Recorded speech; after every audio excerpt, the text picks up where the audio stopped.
Hello and welcome to Tulu All Talks. Good morning, good afternoon, good evening. Welcome back to Tulu All Talks. Welcome to episode 2 of 51 Single, Never Married. Thank you for joining me. In the last episode, I spoke briefly about being 51, single, never married. In today's episode, I'd like to talk about relationships. I think it's very important for me to share that although I'm 51 and I've never been married, I have had some lasting relationships. I have my 2 daughters whom I love dearly and would never, ever regret having met their fathers, because through them I have 2 beautiful daughters. You've heard me say fathers. Yes, I do have 2 baby daddies.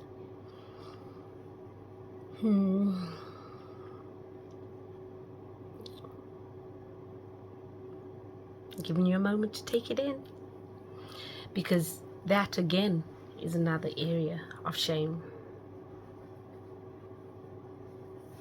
Am I ashamed? I used to be. I'm no longer ashamed.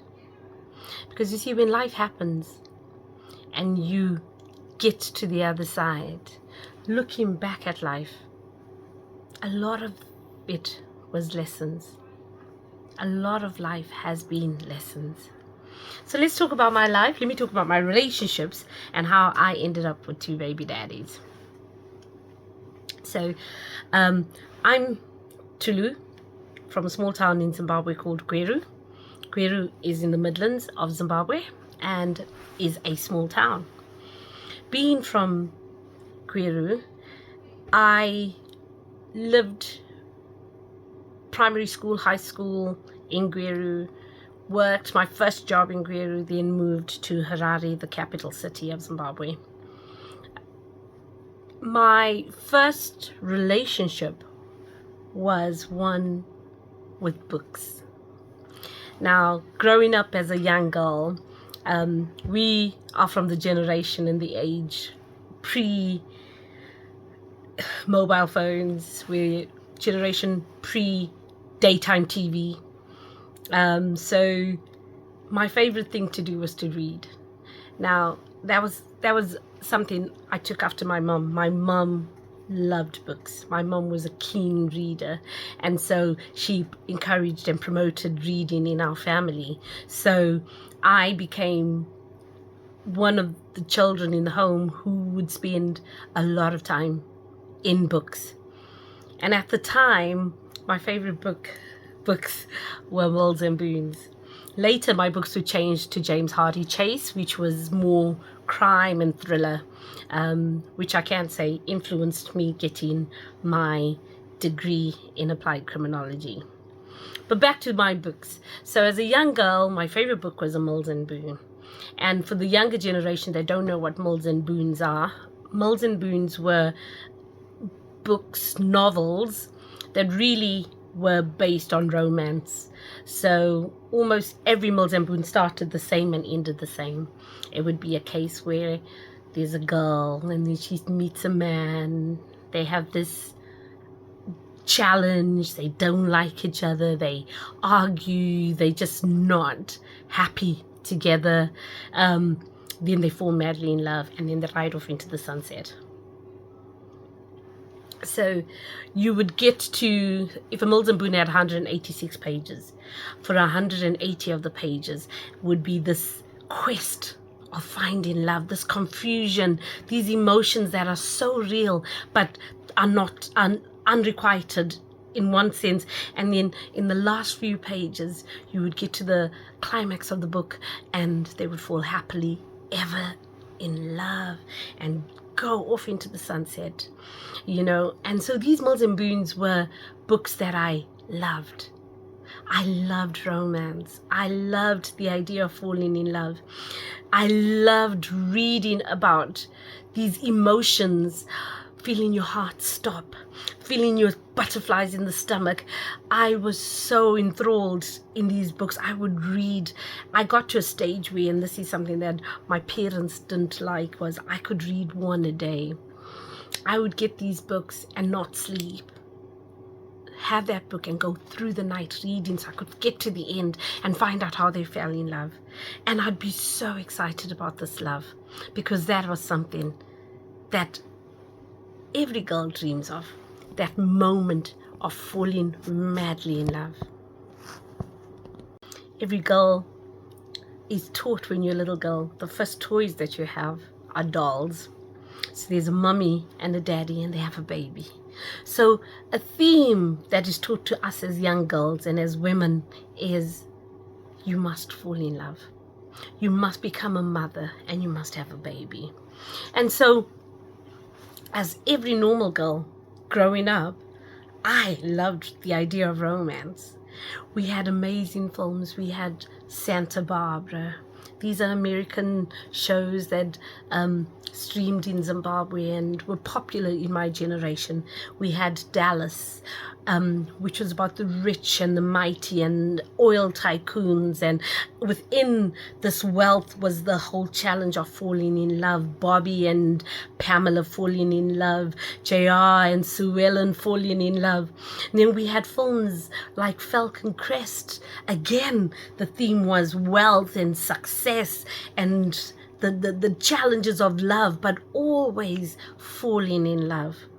Everything that we watched had one theme, and that was romance and relationship. So growing up, as every other little girl would,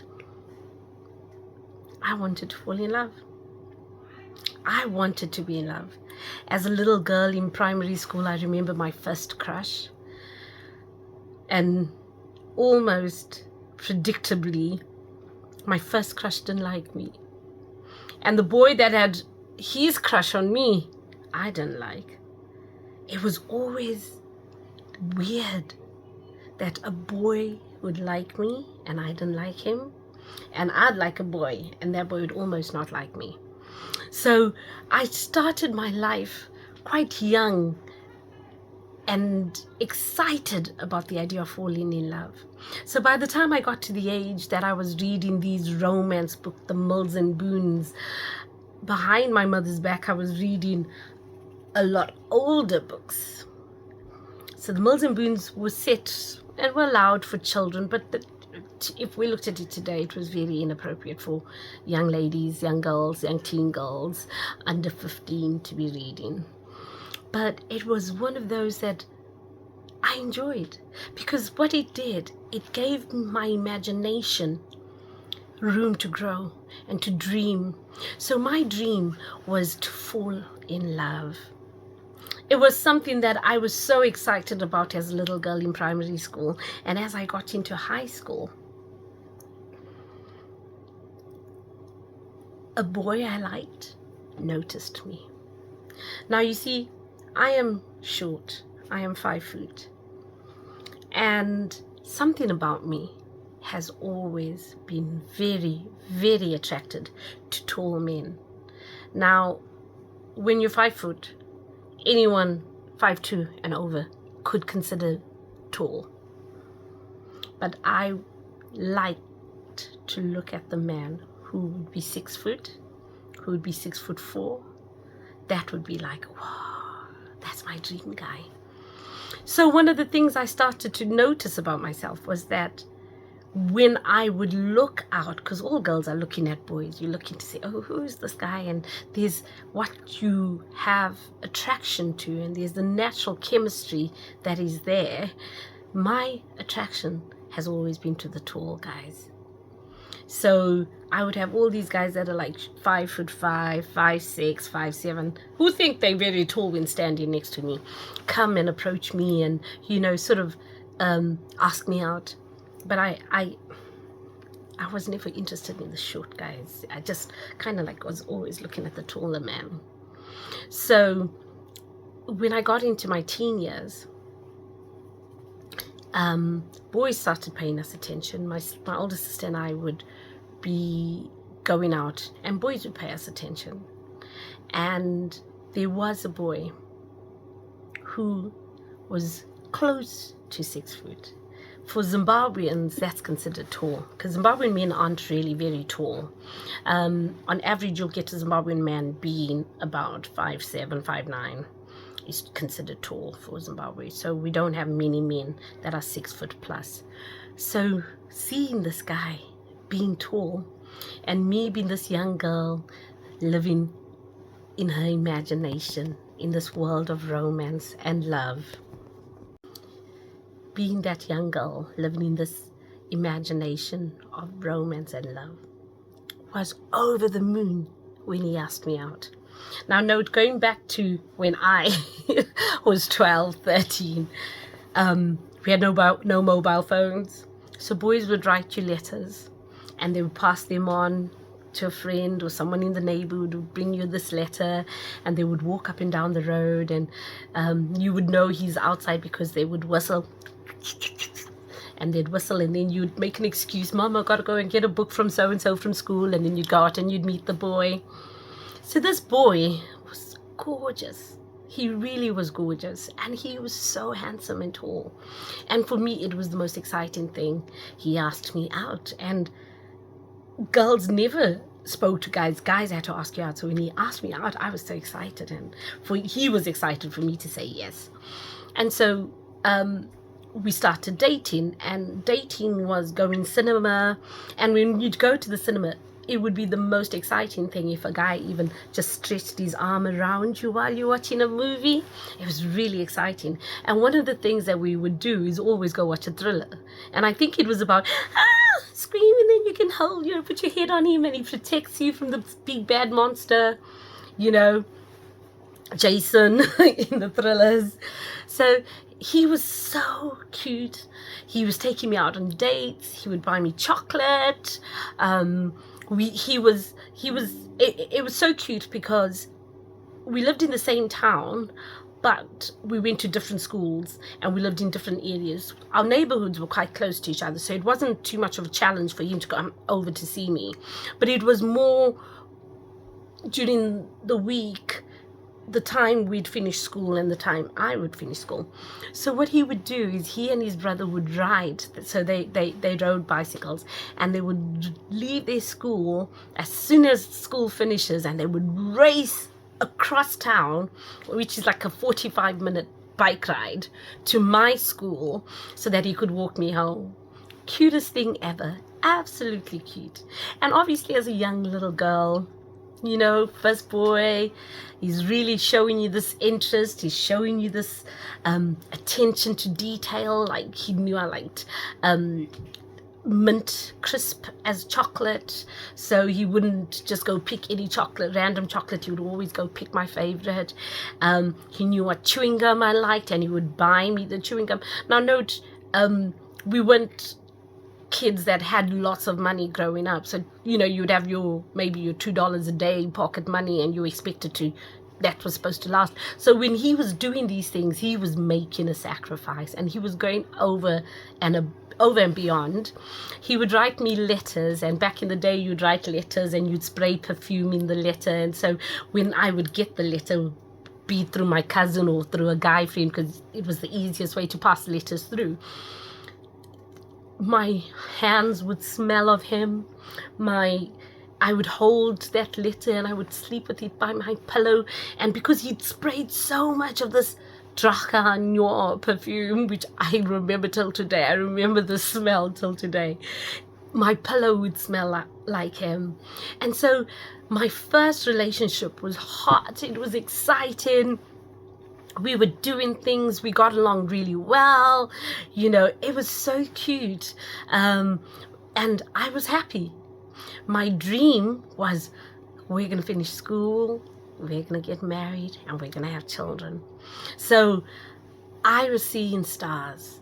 My life was written out. I didn't have to worry to look. I wasn't like my single little friend say that had no boyfriend. Here I have a boyfriend. He is showing me and the world that he really likes me, and I'm excited. My hopes are high. Romance, love, and marriage is on the cards. No, marriage was not on the cards. Moving on in this relationship, he sends me a letter one day, just unexpected. I'm not expecting him to say anything. So as usual, I get this letter from one of my friends, and I'm excited to get home to read it because, oh, I know he's going to tell me he misses me like I miss him, and I'm expecting him to be telling me what the plan is. What are we doing this weekend? Are we going cinema? Are we going to the park? What are we doing? Are we going swimming? I was excited. I opened this letter, and it was a goodbye breakup letter. First breakup of my life. Didn't see it coming. I was in shock. I couldn't get my head around it. We were getting on so well, so why is he breaking up with me? So my favorite cousin, he and I are the same age, came round to talk to me about it, because I think I sent my brother to go call him, and he came over, and I was telling him, like, oh, so and so's just written this letter and he's broken up with me. And he says, do you know that your friend is now his girlfriend? It blew me away. I was 12 years old, going to be 13. It was very close to my birthday, actually. I remember it was in December. And this guy, my tall, handsome lad, this guy that was buying me the chocolate that I liked, buying me the chewing gum that I liked, had broken up with me because he was dating my best friend. 12 years old. First relationship, and it was a double betrayal. I could not believe it. I honestly actually thought that my cousin was lying and he was doing it to hurt me. But one of the things that I remember was the outcome of this breakup was, he's not good enough for me. If he's gonna want to be with my friend, he's not good enough for me. But then it was also an awakening for me about my friend. It was a time that I could look at my friend and question if we had the same values, if we really were best friends, because I could never have done it. I could never have done it. So my first relationship came with pain. Couldn't believe it. So for a few months, I was dealing with heartache. I was dealing with a double betrayal, and it was alarming. I remember feeling so spaced out. Could not believe what was happening to me. But having to be a child and, sort of go on. Couldn't tell my mom and them. Couldn't get advice from an adult. I couldn't get advice from an older friend, older sister, because guess what? I wasn't allowed to be dating. I was breaking the rules. He and I got to be friends over the years. Got to a stage where it was fun. It was funny. It was like, oh my God, you broke my heart. And he was like, oh, you know what, I do regret it. Because not very long after our breakup, they broke up. So my first relationship, ladies and gentlemen, was all bittersweet. It had the charm of a Mills and Boone romance. But then it also had the sting of a breakup. Fast forward 2-3 years after that breakup, one of the kindest men I know started chasing me.